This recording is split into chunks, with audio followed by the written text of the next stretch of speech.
Subscribe करें और bell दबाएं ताकि कोई खबर रह न जाए।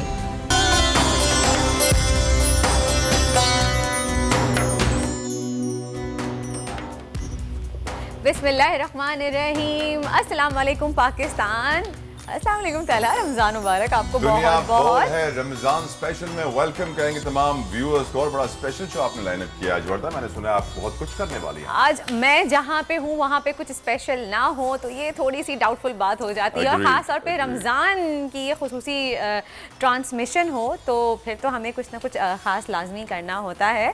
और वैसे उसूलन ये ट्रांसमिशन हमने प्लान की थी कि पहला रोज़ा कल था तो कल हम इस ट्रांसमिशन का आगाज़ करते, लेकिन जो मुल्क की सियासी सूरत हाल में एकदम से चेंजेस आए, एक धमाका हुआ है रमज़ान के आगाज़ में ही, तो इस वजह से हम ट्रांसमिशन नहीं कर पाए। कंटिन्यूसली कल हम ब्रेकिंग पे थे। और वैसे ये बात तो दिखने में लग रही है तला कि रमज़ान के दौरान हुकूमत और अपोजिशन दोनों सुकून से नहीं बैठने वाली। ऑब्वियसली जिस तरह रमज़ान का आगाज़ हुआ है, कल का दिन कोई भी ऐसा शख्स नहीं होगा जो टीवी के सामने बिल्कुल चिपक के ना बैठा हो देखने के लिए क्या होने जा रहा है।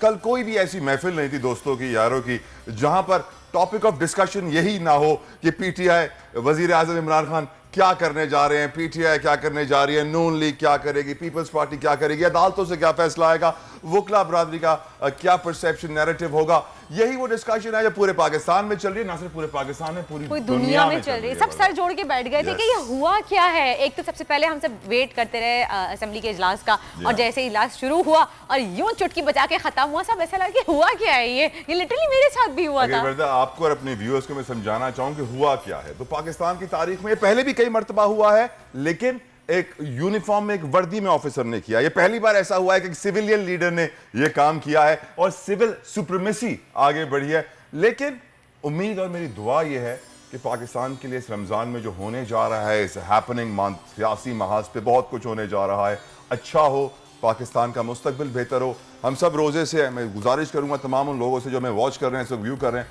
कि आप भी दुआ करें पाकिस्तान के लिए। सेंसिटिव टाइम्स, अनसर्टेन टाइम्स, अल्लाह खैर करे अपने महबूब के वसीले से और अहले बैत के वसीले से। मज़ीद डिस्कशन करेंगे, रमज़ान के ऊपर बात होगी, उलमाए कराम भी होंगे, स्पेशल सेगमेंट भी वर्दा का शामिल करेंगे जिसमें वो बहुत कुछ इफ्तार वगैरह। मैंने कहा चले मैं अब हूँ यहाँ पे तो मैं अपनी टीम के लिए कुछ ना कुछ अच्छा बना ही लूँ। अल्लाह खैर करे, जिंदा बच जाए। बस बड़ी खबर पे नजर डालते हैं। ये क्या है, आपको नहीं मिलेगा बड़ी खबर। वजीर आजम ने आइन तोड़ा या आईनी हक इस्तेमाल किया, सुप्रीम कोर्ट में तारीखी समात जारी। कौन होगा निगरां वजीर आजम? शहबाज शरीफ पीएम के खत का जवाब देने को तैयार नहीं। इत्तेफाक राय ना हुआ तो मामला पार्लिमानी कमेटी में जाएगा। कप्तान के सरप्राइज से सरमायाकार कंफ्यूज, स्टॉक मार्केट में 1300 पॉइंट्स की मंदी, सियासी कशमकश के मईशत पर बड़े असरात मुरत्तब। और रमजान में क्या पकाएं, इफ्तार दस्तरखान को कैसे सजाएं, खुसूसी कुकिंग सेगमेंट भी होगा प्रोग्राम का हिस्सा। वजीर आजम इमरान खान अब से कुछ लम्हों कबल कौम से खिताब कर रहे थे। मैंने भी उनसे बड़े सवाल पूछने थे, जब भी कॉल करूं नेटवर्क बिजी आ रहा था।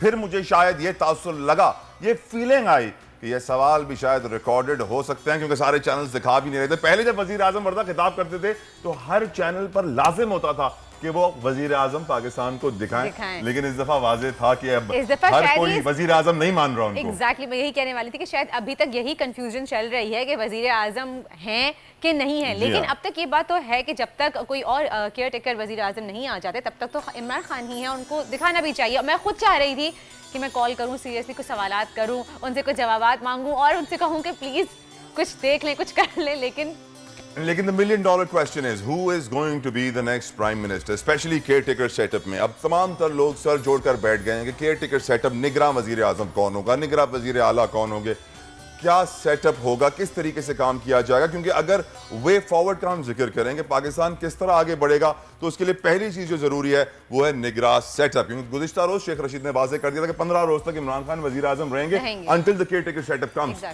caretaker setup कितना न्यूट्रल और कितना अनबाइस्ड है ये बहुत जरूरी है, वरना इलेक्शंस में भी फिर न्यूट्रलिटी नजर नहीं आए। बहुत सीरियस सिचुएशन इस वक्त सुप्रीम कोर्ट ऑफ पाकिस्तान में है, जहां पर इस वक्त बहुत अहम समात इस वक्त जारी है। हमारे साथ सूरत हाल को डिस्कस करने के लिए मौजूद हैं मारूफ कानूनदान, माहिर कानून अजहर सिद्दीक साहब। अजहर साहब, thank you for giving us your precious time.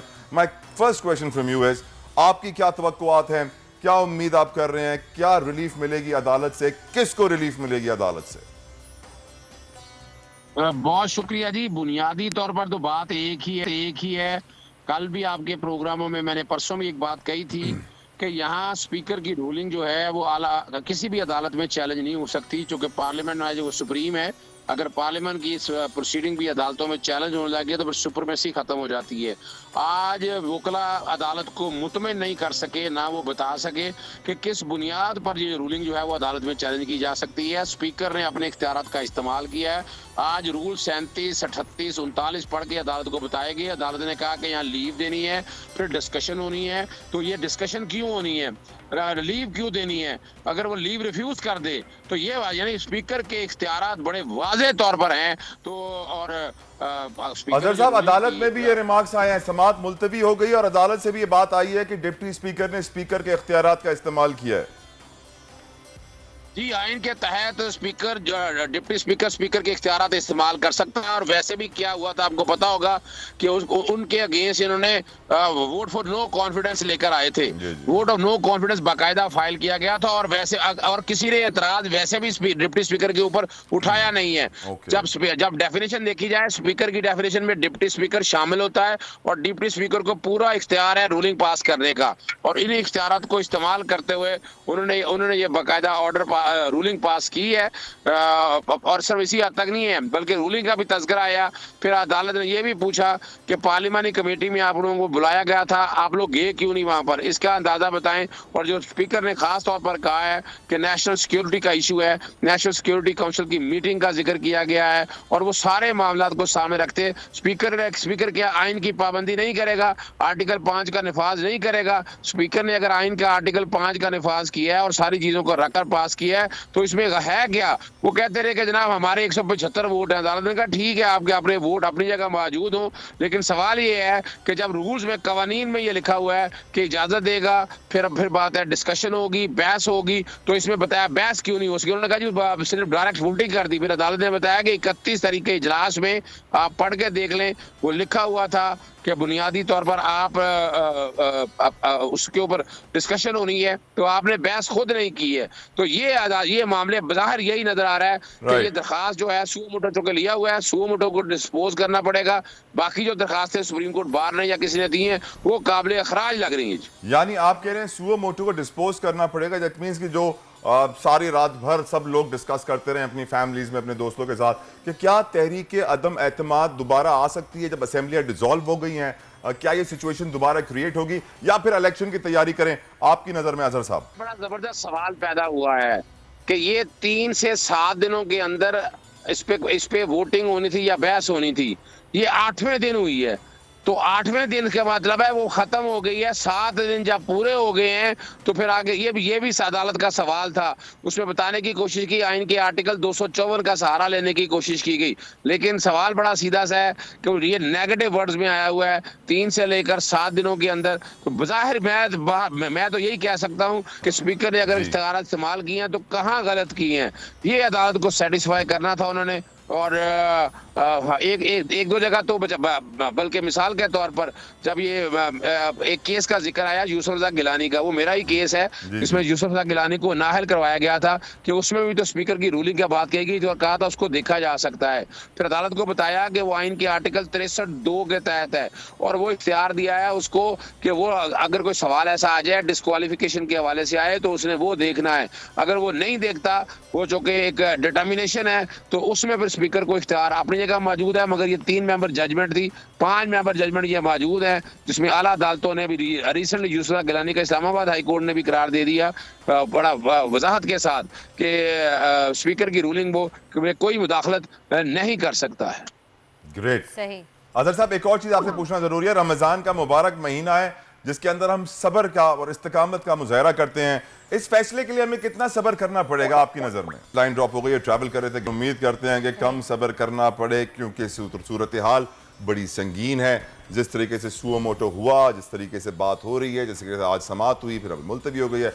दुआ मेरी ये है कि अल्लाह ताला इस मुल्क के लिए बेहतरी करे जो बेहतर। और जो फैसला आए मुल्क की बेहतरी के लिए आए और जल्दी इलेक्शंस हो, जल्दी दोबारा गवर्नमेंट इलेक्ट हो ताकि ये अनसर्टिनिटी खत्म हो। सही चलें जी। अब देखते हैं आगे। हमारी दुआ यही है तलहा कि अल्लाह ताला जो भी करे हमारे मुल्क की बेहतरी के लिए करे। तो अब जो भी कल सूरत हाल हुई है उस बारे में हम बात करते हैं। कल की डेवलपमेंट के बाद से बोल बज़ में हमने कुछ एक सरप्राइज़ जो टॉप 10 आज वीडियोस वायरल हैं वो हमने बनाई है, तो आइए आपको दिखाते हैं एक नज़र।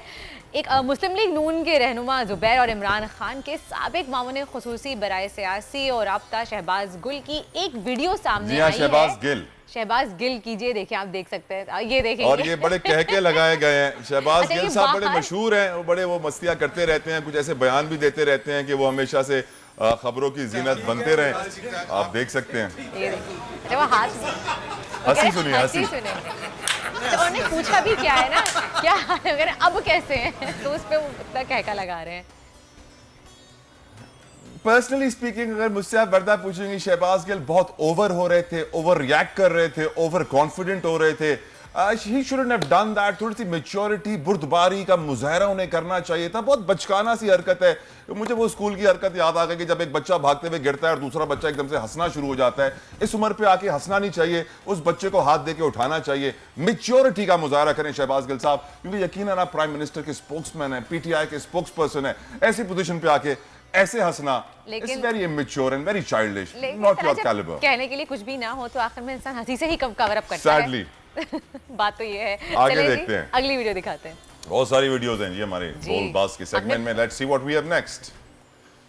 ओहो, ये सबसे वायरल हुई है, ये बहुत तहरीक सबसे डिस्कशन वाली वीडियो है। एग्जैक्टली जब तहरीक अदम एतमाद मुस्तरद हुई थी तो शहबाज शरीफ के जो रद्द अमल थे वो सामने आए, उसकी वीडियो वायरल हो गई। वो खुद मेरे ख्याल से परेशान हो गए थे कि स्पीकर कौमी असम्बली कासिम सूरी की जानिब से तहरीक अदम एतमाद मुस्तरद करने पर जब उन्होंने अनाउंस किया, उसको रूलिंग करार दे दिया, तो फिर उसके जो रिएक्शन थे उफ, ये देखें आप। और अच्छा, क्या लग रहा है दिल में क्या सोच रहे होंगे वर्दा, आपकी नजर में शहबाज शरीफ के दिल में अल्फाज क्या होंगे? कह रहे होंगे सबको खरीद लिया स्पीकर, ये क्या हो गया, ये क्या हो गया, ये कैसे हो गया, ये क्यों हुआ, इसके बाद हम क्या करेंगे? ये तो हमने सोचा ही नहीं था कि ऐसा भी हो जाएगा। अच्छा, और बनाने वाले की भी मैं कहूंगी कि उसकी दाद दूंगी कि किस तरह से सबके बीच में से उन्होंने जो है वो कैमरा जिसने वीडियो बनाई होगी ना वर्दा, उसको भी ठीक ठाक सुननी पड़ी होगी कि तुमने ये वीडियो बनाई क्यों, क्योंकि अपनों में से ही कोई था जो उनके सामने खड़ा हुआ था और वीडियो बना रहा था और अपलोड कर दी गई। This shows how अनप्रिपेयर्ड opposition was. Opposition की तैयारी नहीं थी कि ऐसा भी हो सकता है, और जब ये हुआ तो वो हक्का बक्का रह गए, अचंभे का शिकार हो। बहुत बड़ा धचका लगा था उनको, ये देख के हम बता सकते हैं कितना बड़ा धचका, और कहते हैं ना कि एक सदमा लग गया उनको। शॉक पहले समझ में ही नहीं आया ऑपोजिशन को कि उनके साथ हुआ क्या है। जब थोड़े से वो उनके होशो हवास वापस आए, वो हवास आपको शक्ल मिलती हुई किससे नजर आ रही है इस वक्त? आप शहबाज शरीफ की शक्ल देख रहे हैं तो आपको कौन याद आ रहा है? शर्लॉक होम्स याद आ रहा है या मिस्टर बीन? Second option. दोस्त भी आ रही हैं शो में, मुझे लग रहा है। चले जी, क्या कहते हैं आप? ये देखिए क्या हुआ है। ये खैर जो भी हुआ है, अब ये तो सितारों का हाल बताने वाली उनसा शाह आ गई है हमारे शो में अब शायद।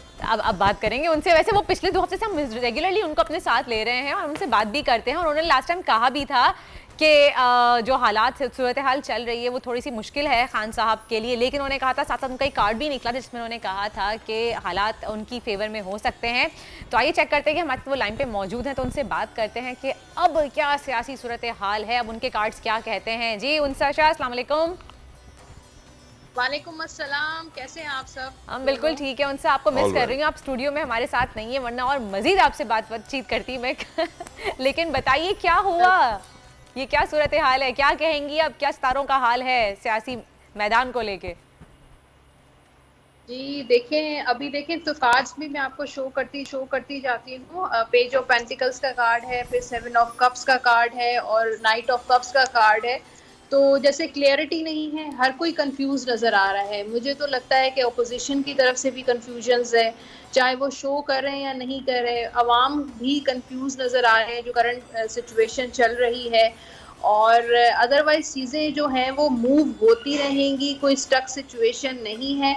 इमरान खान साहब जो हैं उनके लिए एक तब्दीली नज़र आ रही है कि अनएक्सपेक्टेडली ये चीज़ जो है शायद उनके प्लान में भी नहीं था, उनकी उम्मीद भी ऐसी नहीं थी, एक्सपेक्टेशंस उनकी ऐसी नहीं थी, क्योंकि मेरे पास जो कार्ड है द टावर का कार्ड है, और टावर का कार्ड जो होता है वो फेसिंग द अनएक्सपेक्टेड। तो अनएक्सपेक्टेड सिचुएशन उन्होंने भी फेस की है, उनकी पूरी पार्टी जो है, उनकी पूरी टीम जो है, उन्होंने ये जो है सिचुएशन फेस की है। उसके बाद जो कार्ड है मेरे पास, तो डेथ का कार्ड होता है। डेथ का कार्ड होता है ट्रांसफॉर्मेशन का, रीजनरेशन का। तो एक ट्रांसफॉर्मेशन चल रही है आजकल। अब जो है मुल्क की जो सिचुएशन है वो एक ट्रांसफॉर्म हो रही है, चेंज हो रही है, तब्दील हो रही है। पुरानी जो एक सेटअप था उससे बिल्कुल नया सेटअप जो है वो बनता हुआ नज़र आ रहा है मुझे। और कुछ अरसे के लिए ऑब्वियसली केयर टेकर गवर्नमेंट होगी, लेकिन उसके बाद जो है एक नया बिल्कुल सेटअप मुझे नज़र आ रहा है। और मुझे इमरान खान साहब अभी भी जो है थोड़ा स्ट्रेसफुल हैं, क्योंकि यहाँ पर 9 ऑफ सोर्ड्स का कार्ड है। ये एंजाइटी, डिप्रेशन, स्ट्रेस का कार्ड होता है, बर्डन का कार्ड होता है। तो इमरान खान साहब चाहे वो शो ना करें, एक्सप्रेस ना करें, तो भी मुझे लग रहा है कि काफ़ी ज़्यादा स्ट्रेस में है, दबाव का शिकार हैं। डेफिनेटली जो सूरत हाल चल रही है, उनसा मुझे ये बताएं, आपसे मजीद बात करूंगी, आपसे मुझे हालात करने हैं आपसे, लेकिन इस वक्त एक ब्रेक का वक्त हो गया है। आप उनसे हमारे साथ ही रहिएगा और आप लोग कहीं जाइएगा नहीं। मिलते हैं आपसे एक ब्रेक के बाद।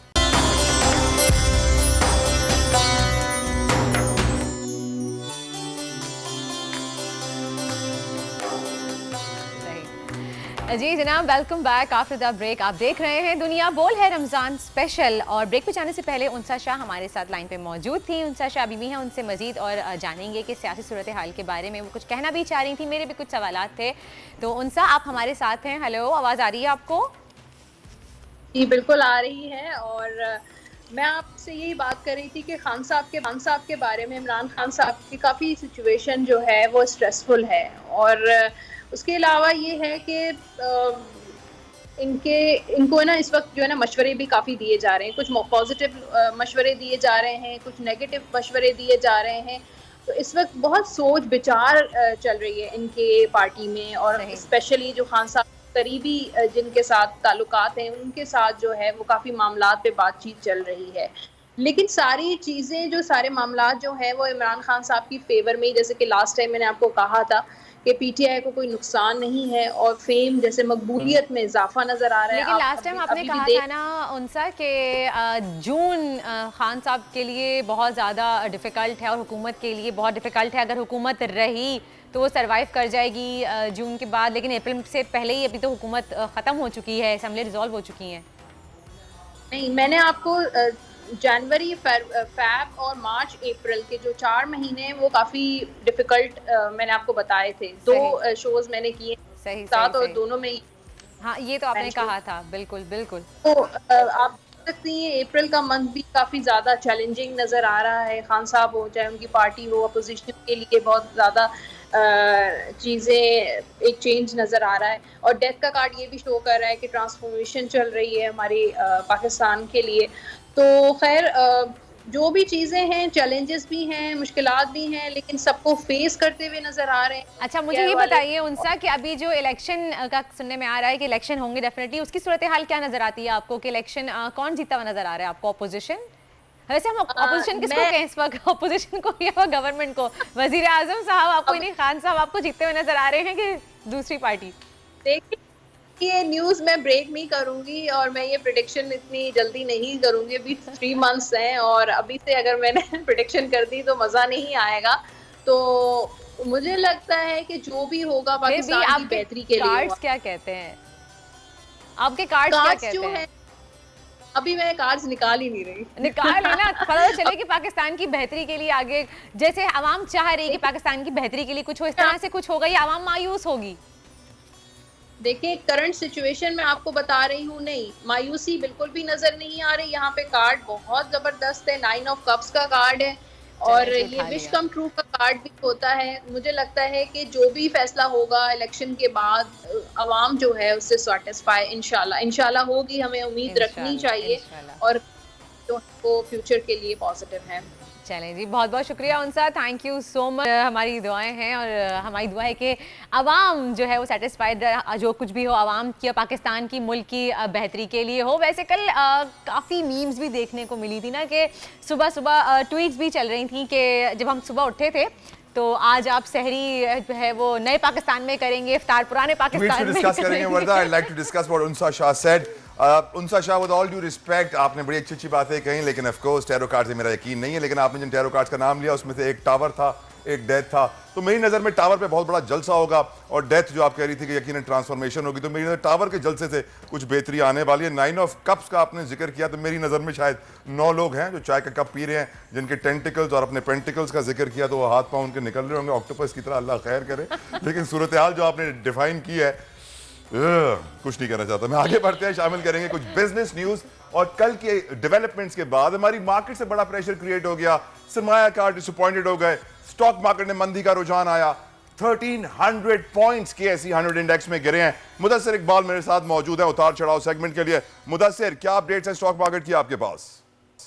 बहुत शुक्रिया तला। यकीनी तौर पर जो कुछ कल हुआ है, अब इस वक्त जो जितने भी सरमायाकार हैं वो तेज़ी के साथ जो है वो सेल आउट तो कर रहे हैं, लेकिन वो मार्केट में नहीं आना चाह रहे हैं, क्योंकि बहुत अनएक्सपेक्टेड सिचुएशन है कि हो क्या रहा है। क्योंकि कल जिस तरह की सिचुएशन बदली है, पहले तहरीक अदम एतमाद और अचानक फिर असम्बलियाँ तहलील करने के हवाले से, तो कारोबारी लोग खास से नज़र आ रहे हैं। एक्सपेक्टेड जैसा था कि सियासी कशमकश का स्टॉक मार्केट पर बदतरीन असर देखने में आएगा। आज सारा दिन स्टॉक मार्केट में शदीद मंदी रही। हफ्ते के पहले दिन 100 इंडेक्स 1250 पॉइंट्स तक के रिकॉर्ड कमी देखने में आई। मार्केट की सूरत हाल पर आपको एक पहले रिपोर्ट दिखाते हैं, फिर पाकिस्तान की जो स्टॉक मार्केट के हवाले से भी और ओवरऑल जो मुआशी इस वक्त सूरत हाल बन रही है उस पर बात होगी।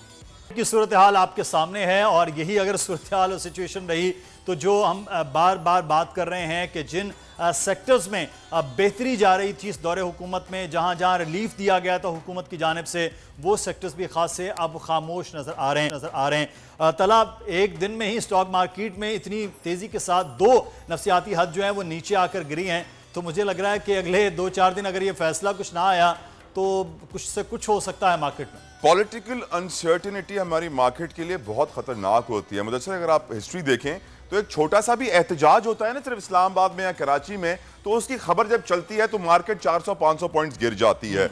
हमारे यहाँ न्यूज़ बहुत ज़्यादा अफेक्ट करती है स्टॉक मार्केट को। सैडली जो मार्केट की और लिस्ट्स के जो फंडामेंटल्स होते हैं, जो उनकी अर्निंग्स होती हैं, जो उनके डिविडेंड्स होते हैं, उनको साइड पे कर देते हैं, और जो हमारी खबरें होती हैं वो हमारी स्टॉक मार्केट को बहुत ज़्यादा असरअंदाज करती हैं। इसीलिए स्टॉक मार्केट मेंबर्स, ब्रोकर्स कोशिश करते हैं कि पॉजिटिव खबरें ज़्यादा चलाई जाएं ताकि मार्केट पर उसका अच्छा इंपैक्ट आए। लेकिन इतनी बड़ी खबर आ रही है कि वज़ीर आज़म ऑफ कोर्स रिजाइन कर रहे हैं, असेंबली डिसॉल्व कर रहे हैं, वोट ऑफ नो कॉन्फिडेंस के ऊपर एक आईनी काम ऐसा किया कि जो आइन के बिल्कुल खिलाफ था, जो आज तक कभी पाकिस्तान में कभी पहले किसी सिविल लीडर ने किया ही नहीं। तो ऑब्वियस था स्टॉक मार्केट ने गिरना था, सेलिंग ज्यादा होनी थी। लेकिन ये सेलिंग लोकल इन्वेस्टर से ज्यादा मुदस्सिर इंटरनेशनल इन्वेस्टर ज्यादा करते हैं, क्योंकि उनको पॉलिटिकल अनसर्टेनिटी नजर आई कि लोग हैं कि यार एक हफ्ते के अंदर सुप्रीम कोर्ट का फैसला आएगा, केयर टेकर सेटअप आएगा, हालात बेहतर हो जाएंगे। सेलिंग हो रही है, कोई ना कोई बायर तो है ना, ये भी एक बड़ा एक इंपॉर्टेंट पॉइंट होता है। अच्छा, इस वक्त कफील अहमद हमारे बिजनेस रिपोर्टर कराची से हमारे साथ मौजूद हैं। स्टॉक मार्केट की सूरत हाल क्या रही है आज कारोबारी मामलात के हवाले से कफील से बात करेंगे। जी कफील, आगाह कीजिएगा, हुकूमत कल असम्बलियाँ तहलू ली, आज जो है वो सूरत हाल क्या रही है मार्केट में? हुकूमत के खात्मे के बाद अब सूरत हाल ये है कि जो स्टॉक मार्केट है उसमें गिरावट है। जिब्रान साहब, आज क्या हुआ मार्केट में? जैसे अनएक्सपेक्टेड जो हम एक्सपेक्ट नहीं कर रहे थे कि ये जो चीज़ जो सियासत में जो अदम एतमाद की तहरीक भी मुस्तरद कर दी गई और तकरीबन जो असम्बली है उसको भी डिसॉल्व कर दिया गया, तो एक अनएक्सपेक्टेड था, जिसके बाद जो मार्केट ने इसको थोड़ा नेगेटिव लिया है और तकरीबन 1100 पॉइंट तकरीबन माइनस हुए थे और तकरीबन 100 मिलियन का तकरीबन अभी काम हो चुका है। सर फहरिस्त की बात करें तो टैली कार्ड तकरीबन 12 मिलियन पे काम हुआ है, इसमें वॉल्यूम लीडर है। अब ये कहते हैं कि सियासी जो मार्केट थी वो ऑलरेडी एब्जॉर्ब कर चुकी है, क्योंकि मार्केट ने एक्सपेक्ट किया हुआ था कि हुकूमत जाने वाली है, तो इसके हिसाब से ऑलरेडी एब्जॉर्ब कर चुकी थी। लेकिन अब जो कह रहे हैं कि असम्बली डिसॉल्व हो गई है, तो ये चीज़ें हैं मार्केट को और थोड़ा वो कर रही है, प्रॉब्लम कर रही है। लेकिन वक्त के साथ साथ जो है मार्केट बेहतर हो हैं कि मार्केट में मजीद गिरावट होगी अगर कोई ऐसा डिसीजन आता है। और दूसरी चीज़ कि इस वक्त सरमायाकार में कितने पैसे डूब गए हैं आपके? सरमायाकार तो अरबों रुपए डूब गए हैं, और मेन जो है अब से 5 से 10% जो है वो अभी मार्केट में मैक्सिमम जा सकती है, क्योंकि ऑलरेडी इतनी डेप्रिशिएट हो चुकी है, डिस्काउंट पर चीज़ें मिल रही हैं अभी भी। तो अब मुझे लगता है कि अब कुछ स्क्रिप्ट्स में जो है वो सेलिंग ख़त्म हो जाएगी। ठीक है जी, ये सूरत हाल स्टॉक मार्केट की है और एक बड़ी गिरावट आज देखी गई है। तमाम सर जो छोटे सरमायाकार हैं वो खास से मुहताज अंदाज में इस वक्त जो है वो देख रहे हैं तमाम चीज़ों को, क्योंकि उनका यही कहने कि अगर मज़ीद कुछ शुक्रिया कफील कर रहे थे स्टॉक मार्केट में आज क्या सूरत हाल रही है, जो ब्रोकर्स हैं, सरमायाकार हैं, वो इस हवाले से क्या सोच रहे हैं। तला, जो हम बात कर रहे हैं कि ये अचानक जो मामला है इसके असरात बहुत ज़्यादा। स्टॉक मार्केट तो एक अलग जगह है, वहाँ पर तो जिस तरह सेलिंग और बाइंग हो रही है, लेकिन ओवरऑल जो सिचुएशन है इस वक्त वो खासी ख़राब रहेगी। आप देख रहे हैं कि जब से ये मामला हुआ, डॉलर की कीमत अचानक बढ़ना शुरू हो गई और वो कहाँ डॉलर इस वक्त ट्रेड कर रहा है। उसके बाद जो डॉलर की वजह से आप तजारती खसारा देख रहे हैं कि फरवरी तक की जो अभी तक की रिपोर्ट है वो बहुत ज़्यादा बड़ा है। हालांकि एक्सपोर्ट बहुत ज़्यादा अच्छी हुई है, मर्चेंटाइज एक्सपोर्ट में हम 28 जो % है वो देख रहे हैं कि इजाफा हुआ है, लेकिन उसके जो दरामदाती खसारा है वो तकरीबन 49% पहुँच गया है। तो अगले आने वाले दिनों में जो 90 डेज़ अगर इलेक्शन के हैं तो फिर तो तहस नहस हो सकती है पाकिस्तान की मईशत के मामला। मुदस्सिर, वी नो, हमने जॉन पर्किंस की इकोनॉमिक हिटमैन वाली किताब पढ़ी हुई और काफ़ी सालों पहले आ गई थी। किसी भी मुल्क को तोड़ना होता है तो पहले उसकी मईशत को तोड़ना होता है। अगर आप ये समझते हैं कि इंटरनेशनल इस्टेब्लिशमेंट, जो वज़ीर आज़म ने जिस खत की तरफ निशानदेही की है, कि अगर इंटरनेशनल इस्टेब्लिशमेंट एक वज़ीर आज़म को हटाना चाहती है तो पहला काम उसका यही होगा कि माशी तौर पर उस मुल्क को भिखारी बना दो, जिस भिखारी का जिक्र शहबाज शरीफ साहब ने भी किया था कि beggars are not choosers. Sadly हकीकत यही है कि हमारी मईशत को इतना कमज़ोर किया गया है कि अब हम अपने पैरों पर खड़े नहीं हो पा रहे हैं, मजबूत नहीं हो पा रहे हैं, और हम दुनिया की तरफ मदद के लिए हाथ बढ़ा रहे हैं, चाइना की तरफ, सऊदी अरब की तरफ, दूसरे ममालिक की तरफ, टर्की, रशिया।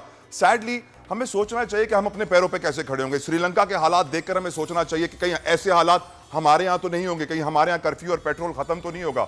लेकिन अगर हम ऐसे ही चलते रहे, इसी तरह लोन लेते रहे, अपने पैरों पे खड़े नहीं हुए, एग्रीकल्चर को मसले हाल, उसके जो मसाइल है वो हल नहीं किए, इंडस्ट्रीज के मसाइल हल नहीं किए, टेक्नोलॉजी के मसाइल हल नहीं किए, तो शायद हम भी श्रीलंका बन जाएंगे। और डॉलर इस वक्त सबसे बड़ी अलार्मिंग सिचुएशन पे है। अगर डॉलर 200 से ऊपर गया मुदस्सिर, तो आप automotive sector, agriculture, oil sector, industries, construction, जितने भी चीजें हैं पाकिस्तान में, सब महंगी हो जाएंगी, सब मुश्किल में पड़ जाएंगे। बहुत जरूरी है कि इस वक्त पाकिस्तान को इकोनॉमिक हिटमैन से बचाया जाए जो हमारी मईशत को नुकसान पहुंचाना चाह रहे हैं। खुद सोचो, वो मुदस्सिर, कॉमन सेंस की बात है यहां पे इस वक्त कि अगर एक मुल्क जो पाकिस्तान के वजीर आजम को बिल्कुल नापसंद करता है, अपनी एस्टैब्लिशमेंट से उसको हटाना चाहता है, तो वो कैसे अपनी मईशत को बेहतर देख सकता है या स्टेबल होते हुए देख सकता है। तो उनकी पूरी कोशिश है कि वजीर आजम भी निकले यहां से, साथ साथ इकोनॉमी ऐसी हालत में आ जाए कि हम बड़ी मुश्किल में आ जाए। मुदस्सिर, बिल्कुल, ये इंपॉर्टेंट मामला है और अब देखना है कि इस सिचुएशन को काबू किस तरह से पाया जा सकता है। तला, thank you so very much. Business का सेगमेंट उतार चढ़ाव, मुदस्सिर इकबाल हमारे साथ थे और हमने आपको बताया कि कितनी मईशत को हैं, स्टॉक मार्केट में कितनी मंदी का रुझान रहा। दुआ है, उम्मीद है, तवक्को है कि आने वाले वक्त में बेहतरी होगी और बेहतरी ऐसे आएगी कि प्रोग्राम में आगे चल के वर्दा अब हमें कुछ पका के दिखाएंगी।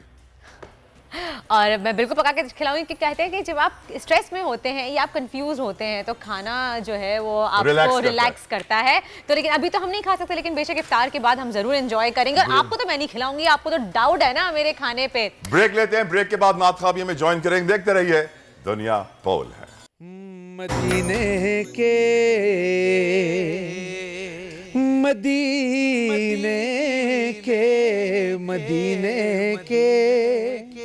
दरो दीवार और बाजार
हैं मदीने के दरो दीवार और बाजार अच्छे हैं गुलों के तो है क्या कहने वहाँ के खार अच्छे हैं। सुभान अल्लाह सुभान अल्लाह सुभान अल्लाह। यासिर सुहरवर्दी के इतने खूबसूरत नात पड़ी है। मेरा दिल चाहता है मैं दुआ करूं कि या अल्लाह जो भी हमें सुन रहा है, हमें देख रहा है, सबको जल्द अज जल्द मदीने की सैर करा, मदीने की ज़ियारत करा, आका के शहर बुला, क्योंकि ये वो शहर है जहाँ जाके ज़िंदगियाँ बदल जाती हैं, दिल पलट जाते हैं, ईमान ताज़ा हो जाता है और सिर्फ वही वहाँ जाता है जिनको आका बुलाते हैं। नबी करीम आका दो जहाँ रहमतल लिल आलमीन वजह तख्लीक कायनात महबूब अल्लाह सुब्हाना व तआला। अल्लाह इतना प्यार करता है अपने आका से कि आप जब कुरान पाक पढ़ते हैं तो आप देखते हैं कि अल्लाह ताला हर पैगंबर नबी का नाम लेता है, लेकिन जब भी आका का जिक्र आता है तो या अय्युहन नबी या अय्युहर रसूल अल्लाह नाम तक नहीं लिया जाता। कि आज अगर हम पढ़ें कुरान पाक और समझे कुरान को तो हमें मालूम पड़ेगा कि वाहिद अमल जो हम में और अल्लाह सुब्हाना व तआला में मुश्तरिक है, बिस्मिल्लाहिर्रहमानिर्रहीम, इन्नल्लाहु व मलाइकतहु युसल्लूना अलन नबी, हक नबी, या अय्युहल्लज़ीना आमनू वसल्लु अलैहि वसल्लिमु तस्लीमा, अल्लाहुम्मा सल्लि अला व अला आले मुहम्मद सल्लल्लाहु अलैहि वसल्लम। मैं और मेरे फरिश्ते दुरूद व सलाम पढ़ते हैं, बंदो तुम भी कसरत से दुरूद व सलाम पढ़ो। हम में और हमारे रब में जो वाहिद अमल मुश्तरिक है वो है दुरूद व सलाम। दुरूद एक दुआ है जो अल्लाह ताला दे रहा है अपने महबूब को कि मेरी सारी रहमतें, मेरी सारी बरकतें मेरे महबूब मोहम्मद मुस्तफ़ा सल्लल्लाहु अलैहि वसल्लम पढ़ो। शान मुस्तफ़ा आका दो जहां रहमतुल लिल आलमीन सल्लल्लाहु अलैहि वसल्लम का अंदाज़ा लगाना मुश्किल ही नहीं, नामुमकिन है। सिवाय मेरे रब के कोई नहीं जानता कि एक शान कितनी बड़ी है, अहले बैत की शान कितनी बड़ी है, सहाबा कराम रिज़वानुल्लाह ताला अजमईन की शान कितनी बड़ी है, औलिया कराम की शान कितनी बड़ी है। अल्लाह ताला इस मुबारक महीने के सदके हमें अपने कुरान की समझ अता फरमाए, हिदायत दे हमें, हमें अपने महबूब सल्लल्लाहु अलैहि वसल्लम का सच्चा इश्क अता फरमाए, अहले बैत पंचतन पाक की सच्ची गुलामी अता फरमाए। मैं ये आप लोग तमाम अपने मुसलमान भाइयों को बताना चाहता हूँ कि सिर्फ इस घर की गुलामी अपना लीजिए, पंचतन पाक की गुलामी अपना लीजिए, आका सल्लल्लाहु अलैहि वसल्लम के घर पे झाड़ू देने वाले बन जाइए, जिंदगी संवर जाएगी। ना सिर्फ जिंदगी, आखिरत भी संवर जाएगी, सारी मुश्किलात दूर हो जाएंगी। सुहरवर्दी साहब मेरे साथ मौजूद हैं। आपका सफ़र नात खानी में कैसा रहा, कैसा लगा? क्योंकि यकीनन ये एक दिल का रिश्ता है, ये शौक का नहीं है। ये शायद कोई अगर पैसे कमाना चाहे कि मैं नाते पढ़ूं पैसे कमाऊं, it's not that easy, it's very difficult. जब तक दिल का रिश्ता नहीं होगा, आका दो जहां रहमतुल लिल आलमीन नबी करीम वजह तख्लीक कायनात मोहम्मद मुस्तफ़ा सल्लल्लाहु अलैहि वसल्लम से, तब तक बात नहीं बनेगी। यासिर बिल्कुल ऐसे ही मेरी बात बन गई है तेरी बात करते करते, तेरे शहर में मैं आऊँ तेरी नात पढ़ते पढ़ते। 6 साल की उम्र से पढ़ता हूँ मैं नातें, 22-23 साल हो गए। वज़ीर आज़म इमरान खान साहब की सियासी स्ट्रगल और मेरी सनाख्वानी की तकरीबन सेम ही है माशाल्लाह। तो अच्छा ही लगता है क्योंकि हुजूर अलैहिस्सलाम से मोहब्बत हर मुसलमान अपना फ़र्ज समझता है, और जिसको उनकी सनाख्वानी की दौलत मिल जाए तो मैं समझता हूँ ये उनका खास करम है। यासिर आपने एक ऐसा काम किया जो किसी और नात खान ने नहीं किया। व्हाट यू डिड वाज कि आपने सैटायर और कॉमेडी को नातों में मिक्स कर दिया। आपकी एक बड़ी कंफर्म जन्नती थी, उससे पहले एक और नात थी जो बड़ी वायरल हुई, लोगों ने शेयर की, लोगों ने पसंद की। But at the same time मैं इस घर का गुलाम होते हुए मुझे ये बात बुरी लगी कि आप नात में सैटायर और ह्यूमर ले आए, इतने सीरियस सब्जेक्ट में आप ह्यूमर ले आए। क्या मेरे अलावा किसी और ने आपको तनकीद का निशाना बनाया और आपने क्या जवाब दिया? अव्वल बात तो ये है कि समझने वालों को सबसे पहले ये समझना चाहिए वो नात नहीं है, वो नज़म थी। और नज़म में हम लोग मैसेज देते हैं, मैसेज जो है वो उसमें बच्चों के लिए मैसेजेस हैं। मुझे बहुत सारे लोग मिलते हैं जो कहते हैं यार आपने बच्चों को दीन की तरफ रग़बत दिलाई। हमारे बच्चे बड़े आपके फैंस हैं, सुनते हैं जहाँ जाता हूँ, और बड़े उसमें बहुत मतलब बहुत अच्छे लोग शामिल हैं उसमें। और मैं समझता हूँ कि नात तो जो है हुजूर सरवर आलम सल्लल्लाहु अलैहि वसल्लम की सनाख्वानी को ही कहा जाता है। नज़म में मैंने कोई खुसूसन कोई कॉमेडी कोई ऐसी तरह की चीज़ शामिल नहीं की। आप बॉडी लैंग्वेज को कह सकते हैं, तो वो मेरा नात में भी जितनी उसकी ज़रूरत होती है वो करता हूँ। नज़मों में मैंने एक मैसेज देना था, उस मैसेज में जिस तरह मुझे बॉडी लैंग्वेज जो है वो ज़रूरत थी मैंने ज़रूर कोई कलाम सुना दीजिए मुझे अब एक अच्छा सा कि दोबारा जो है ना ईमान मेरा भी और नज़म या नात नात सुना देते। ए दिल संभल के चल के ये शहरे रसूल है, दिल संभल के चल के ये शहरे रसूल है, कानून इश्क है यहाँ कांटा भी फूल है, और ये निखरी निखरी रोशनी जर्रों में चांदनी, ये निखरी निखरी रोशनी जर्रों में चांदनी, ये निखरी निखरी रोशनी जर्रों में चांदनी क्यों है, मदीने पाक में ये निखरी निखरी रोशनी क्यों है, कि मेरे नबी ये पाक के कदमों की धूल है, मेरे नबी ये पाक के कदमों की धूल है, कानून इश्क है यहाँ कांटा भी फूल है। और क़यामत तक के लिए वही का सिलसिला ख़त्म हो गया। जिब्राइल अलैहिस्सलाम फरिश्तों के सरदार हैं। वेलकम बैक टू दुनिया बोल है रमज़ान स्पेशल। मेरे साथ स्टूडियो में यकीनन एक बड़े प्यारे गेस्ट भी हैं। अमीन शहीदी साहब भी मौजूद है, आलिम दीन है, इनसे हम दीन की बातें भी करेंगे। लेकिन पहले आपको लिए चलूँगा मैं, वर्दा के पास कोई डालडा का दस्तरखान है और वो बड़ी को ख़ास चीज़ों के लवाजमात तैयार कर रही हैं, कुछ पका रही हैं। आज तक मैंने वर्दा के हाथ का खाना नहीं खाया है, काफ़ी मेरे दिल में शुकूक व शुबात है। ओवर टू यू वर्दा, बताइए क्या पकाने जा रही हैं आप डालडा के दस्तरखान में?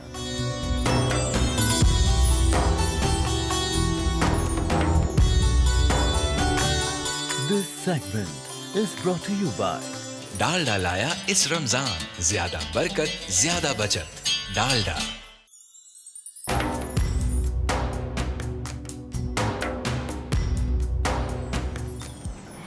जी जनाब, वेलकम कहते हैं आपको डालडा का दस्तरखान उसमें। और तलहा, आपसे तो मैं ऊपर आके निपटती हूँ, आप बहुत ज़्यादा शक व शुबात में मुब्तला हैं ना, आपके सारे शक आज मैं दूर करूँगी। और जैसा कि आप जानते हैं हम थोड़ा सा लेट हो गए क्योंकि हम आपको अलीम खान दिखा रहे थे, वो गुफ्तगू कर रहे थे, कुछ समोसे तैयार कर जी। और इस दौरान सहरिश ने मेरी हेल्प की है, और सुमैया ने, सॉरी मैं क्या नाम ले रही हूँ थैंक यू सुमैया। रोज़ा लग रहा है मुझे, वाकई मुझे रोज़ा लग रहा है। तो और यार जब इतने मज़े मज़े के हम खाने बनाते हैं तो कभी कभी तो हो जाता है ना। अच्छा जी, ये देखिए मैंने यहाँ पे समोसे तैयार किए हैं। इसकी फिलिंग, क्योंकि हमारे पास टाइम की कमी होती है तो हमारी कोशिश थी कि हम जल्दी जल्दी से बना लें। क्या डाला है? तो हाँ मैं आपको बताती हूँ, मैं अपने व्यूवर्स को ही बताऊंगी कि इसमें हमने यूज़ किया है चिकन का मिन्स यूज़ किया। एक तो बीफ का बड़े ज़्यादा मसले चल रहे हैं आजकल, हाँ अभी तक कंफ्यूजन का शिकार हैं कि बीफ में हम क्या बनाएं क्या ना बनाएं, तो यहाँ पे चिकन का इस्तेमाल किया है मैंने। रेसिपी कार्ड आप देख सकेंगे स्क्रीन पे, वो भी चल जाएगा।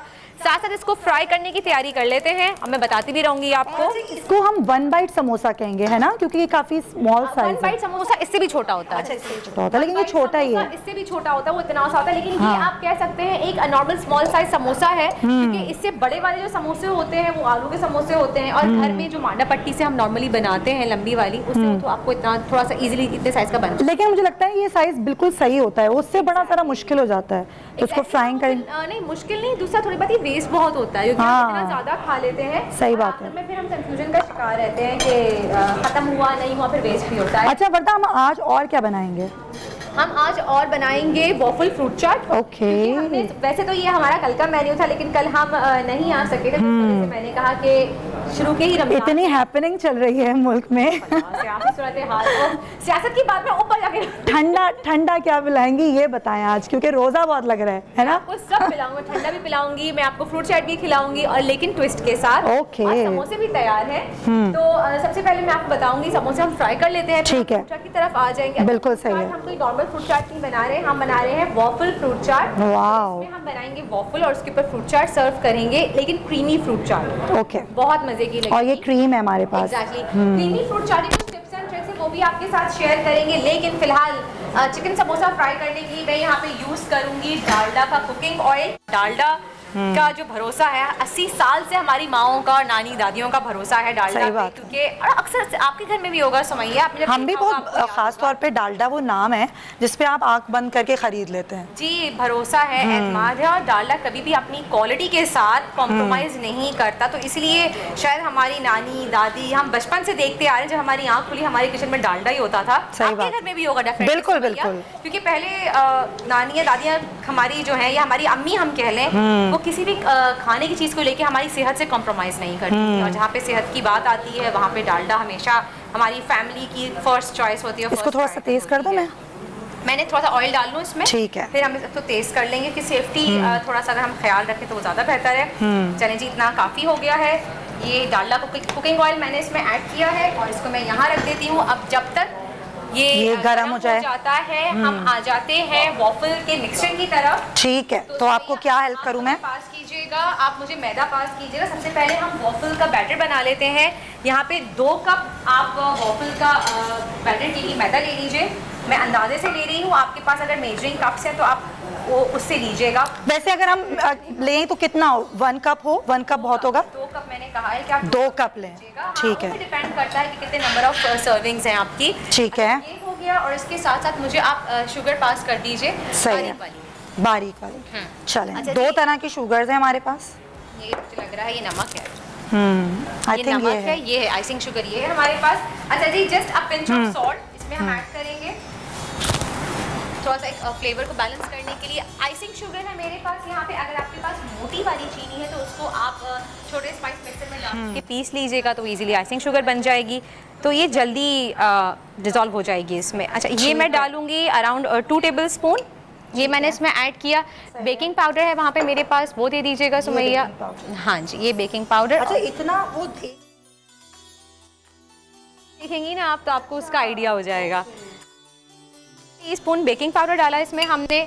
फिर वेनिला एसेंस है यहाँ पे मेरे पास, आपके पास कोई भी मौजूद है, किसी भी ब्रांड का आप ले सकते हैं। Vanilla essence just a few drops, क्योंकि बहुत तेज़ होता है तो मुझे थोड़ा सा कम ही पसंद है। मैं पर्सनली कहती हूँ कि थोड़ा ज़्यादा नहीं हो कि एकदम आपने बाइट लिया और ठक करके आपके लगा। चलें जी, ये हो गया। अच्छा, इसको अब हम विस्क से अच्छी तरीके से पहले सारे ड्राई इंग्रेडिएंट्स को हम मिक्स कर लेंगे। हम देखते हैं कि बच्चे बहुत शौक से खाते हैं और बहुत सारे बच्चे हैं वर्दा जो फ्रूट्स नहीं खाते, तो मुझे लगता है कि ज़्यादा अच्छा आइडिया है। क्यों वॉफल्स एग्जैक्टली फ्रूट रख के दें बच्चों को, थोड़ा सा एक बच्चों के लिए एक अट्रैक्शन भी होती है, गार्निशिंग भी उसकी इस तरह से हो तो और अच्छा लगता है। अच्छे फ्रूट्स आए हुए हैं। हाँ यार, ये हम ब्लेस्ड हैं कि हमें इतने अच्छे सीजनल फ्रूट्स मिल जाते हैं और हम 12 महीने हम जो है डिफरेंट फ्रूट्स का इस्तेमाल करते हैं। और इतनी अच्छी स्ट्रॉबेरीज आई हुई हैं कि आप वैसे भी गार्निशिंग के लिए उसको यूज़ करें, बच्चे बहुत शौक से उसको खाएंगे। बिल्कुल। अच्छा, ये यहाँ पे इस्तेमाल किए हैं, ये हम इसमें ऐड कर लेंगे। सही है, ठीक है। अच्छा, और इसको हम मिक्स कर लेंगे। हमारा ऑयल भी काफ़ी मुझे लगता है वर्दा गर्म हो गया। हाँ, आप चेक करें। हाँ, हो गया है। अब इसमें अब आप एक काम कीजिए, आप यहाँ आ जाएं, आप समोसे फ्राई कीजिए और मीनवाइल मैं आप लोगों को बताती हूँ। रोज़ाना मैं सियासी मौज़ूआत पे बहुत ही खुश बातें कर रही होती हूँ, लेकिन ये काम हम रोज़ करते हैं घर में। और अभी मुझे अपने घर में जाके भी जाना समोसे फ्राई करने। अच्छा, आप सही गर्म हो गया। हाँ, ये हो गया है। अच्छा, इसमें मैं दूध डाल रही हूँ 1 कप। पहले 1 कप डालूंगी, फिर उसके बाद इसको हम मिक्स करेंगे अच्छे से ताकि इसमें लम्प्स ना रह जाएं। और फिर अगर आपको लगे कि अभी भी बैटर बहुत ज़्यादा थिक है तो फिर आहिस्ता आहिस्ता करके आप इसमें दूध मिक्स करते रहिएगा। सही है, इसको अच्छी तरीके से विस्क करेंगे हम। अच्छा, और इसमें भी मैं 1/4 कप डालडा का ऑयल यूज़ करूँगी। ठीक है, लेकिन मैं पहले इसको मिक्स कर लूँ फिर मैं इसमें ऐड करूँगी। अच्छा, मुझसे ही होता है लम्स बन जाते हैं जब भी हम इसको यूज़ करते हैं, तो बेटर तरीका क्या है कि उसको लम्स ना बने? लम्स आप विस्क की मदद से कंटिन्यू आप इसको फेंटते रहिए और थोड़ा थोड़ा करके आप दूध डालें। बहुत ज़्यादा एकदम से आप डाल देंगी तो कहीं ना कहीं वो लम्स पड़ जाते हैं। साथ साथ चलाते रहें आप आहिस्ता आहिस्ता करके और विस्क करते रहिए। देखिए इस तरह से तो लम्स नहीं पड़ेंगे। और दूसरी बात ये, एक और चीज़ का ध्यान रखें, जब भी आप मैदा यूज़ करते हैं मैदा को सिफ्ट कर लें आप, यानी कि छलनी से छान के लें, तो उससे ईजी हो जाता है, उससे लम्स नहीं पड़ते। आप ये देखिए यहाँ पे आपको लम्स नज़र आ रहे हैं? नहीं, आप तो बिल्कुल भी नहीं है। जी, सिर्फ यही रीज़न है इसका कि हम आहिस्ता आहिस्ता करके इसमें ये बेकिंग में या फिर इस तरह की चीज़ें आप जब बनाते हैं सबसे उसके टिप्स ही यही होती हैं उसकी कि पहले ड्राई इंग्रेडिएंट आप सारे मिक्स कर लीजिए, उसमें फिर लिक्विड इंग्रेडिएंट्स आप बाद में मिक्स कीजिए। अच्छा, ये देखिए ये है पीछे। अच्छा, अब मुझे इसमें ऐड करना है 1/4 कप डालडा का ऑयल। अच्छा, आप इसमें कोई भी यूज़ कर सकते हैं। आप डालडा का कनोला ऑयल ये है यहाँ पे, या फिर हमारे पास यहाँ पे फोर्टिफाइड ऑयल है, आप ये यूज़ कर लीजिए। डालडा का ऑलिव ऑयल भी हमारे पास मौजूद है, उसके बारे में मैं आपको बताऊँगी। ऑलिव ऑयल भी यूज़ कर सकते हैं तो टेस्ट तो चेंज नहीं होगा। भी यूज़ कर सकते हैं, मैं वही कह रही थी आपसे। लेकिन डालडा का जो पोमेज ऑलिव ऑयल है उसकी ख़ास बात ये है कि उसका कुकिंग टेम्परेचर बहुत ज़्यादा हाई है, तो इसकी वजह से आप उसको फ्राइंग के लिए भी इस्तेमाल कर सकते हैं। वरना यूजली अमूमन होता ये है कि ऑलिव ऑयल को सिर्फ आप सैलड्स की ड्रेसिंग के लिए यूज़ कर सकते हैं, क्योंकि उसका कुकिंग टेम्परेचर इतना हाई नहीं होता, तो ये एक रीज़न है। अच्छा, ये देखिए इस तरह से हमने इसको मिक्स कर लिया। आप बैटर भी देख सकते हैं, और देखिए बिल्कुल लंप नहीं है, इसमें कोई भी लम्प्स बिल्कुल भी नहीं है। अच्छा, पीछे मेरे पास यहाँ पे वॉफल मेकर रेडी है, मैंने इसको गर्म पे लगाया हुआ था। इसमें आपने क्या करना है, इसको हम ग्रीस करेंगे थोड़ा सा। अगेन हम डालडा ऑलिव ऑयल से जो है वो इसको ग्रीस करेंगे, या फिर आप कुकिंग ऑयल ले लीजिए। मैं यहाँ पे एक एम्प्टी बोल ले लेती हूँ, उसमें ऑयल निकाल लूँगी क्योंकि बहुत ज़्यादा बड़ा है ये। हाँ चलें जी, ये है मेरे पास यहाँ पे। इसी में मैं डालडा का कुकिंग ऑयल निकाल लेती हूँ, और हम इसको ग्रीस करेंगे वॉफल मेकर को दोनों साइड से, ऊपर नीचे। अगर कैमरा ये देख सकता है तो प्लीज़ यहाँ दिखा दीजिए, ये नज़र आ रहा है आपको यहाँ पे? अच्छा, तो ये पहले से हमारे पास गर्म हुआ है वर्दा जी, ये मैंने पहले से नहीं, अभी तो मैं थोड़ा सी स्पून की मदद से इसको ड्रिजल कर रही हूँ हल्का हल्का सा, ठीक है। वरना आप ब्रश आपके पास है तो आप ब्रश की मदद से कर सकते हैं। और ये रहा मेरे पास बैटर जो हमने मिक्स किया था, और एक लेडल की हेल्प से मेरे पास यहाँ पे ये है, इसको हम खोल लेते हैं। इजी से फ्राई हो रहे हैं। हाँ, आप इवन इसको रखें, थोड़ा डार्क हो गई, इसको लाइट फ्राई कीजिए, इसको निकाल लीजिए, फ्लिप कर दीजिए। हाँ जी। अच्छा, इस तरह से लेडल की मदद से आप इसमें ये बैटर पोर कर दीजिए, इस तरह से सेंटर में, ठीक है। थोड़ा सा इसको और फिल करेंगे हम ताकि इवनली फिल हो जाए। दूसरी साइड पे भी आप डाल दीजिए इस तरह से,